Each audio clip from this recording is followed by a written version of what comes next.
ഭാര്യ മരിച്ചു പോയൊരു ചേട്ടനോട് പറയണം, അച്ഛാ വൈകുന്നേരം ജോലിയെല്ലാം കഴിഞ്ഞ് വീട്ടിലേക്ക് കയറി ചെല്ലുമ്പോൾ അവിടെ ആരുമില്ല, ഞാൻ ഒറ്റയ്ക്കാണ്, വല്ലാത്തൊരു സങ്കടമാണ്, വല്ലാത്തൊരു ഒറ്റപ്പെടലാണ്, എന്തിനു വേണ്ടിയിട്ടാണ് ഞാൻ പണിയെടുക്കുന്നതെന്ന് പോലും തോന്നിപ്പോവുകയാണ്.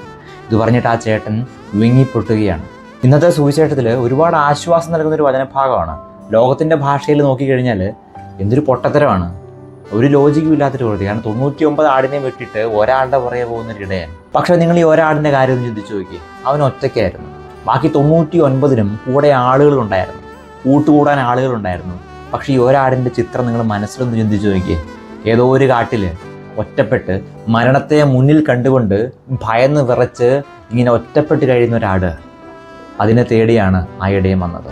ഒറ്റപ്പെട്ടു പോയവൻ്റെ വേദന നന്നായിട്ട് അറിയാവുന്നവനായിരുന്നു ഈശോ.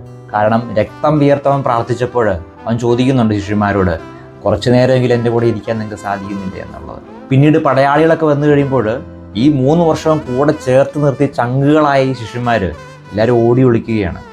അവിടെയും അവൻ ഒറ്റപ്പെട്ടു പോയിട്ടുണ്ടായിരിക്കാം. അവസാനം കുരിശിൽ കിടന്നുകൊണ്ട് തൻ്റെ പ്രാണനായ പിതാവിനെ നോക്കിക്കണ്ടവൻ പറയുന്നുണ്ട്, നീ പോലും എന്നെ ഉപേക്ഷിച്ചോ എന്ന്. അവിടെയും ഒറ്റപ്പെടലിൻ്റെ വേദന നന്നായിട്ട് അനുഭവിച്ചിട്ടുണ്ടായിരിക്കും.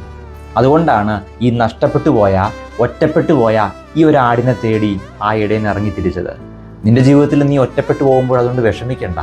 ഒറ്റപ്പെടലിൻ്റെ വേദന അറിയുന്ന ഒരു തമ്പുരാൻ നിന്റെ കൂടെ ഉണ്ട്, നിന്നെ തേടി വരുന്നുണ്ട്, നിന്റെ ഒപ്പമുണ്ട് എന്നുള്ളതാണ് നമ്മുടെ ആശ്വാസം. ഈ 99 ആടിൻ്റെയും കഥ പറഞ്ഞു വെച്ചിട്ട് അവനൊരു കാര്യം കൂടി കൂട്ടിച്ചേർക്കുന്നുണ്ട്.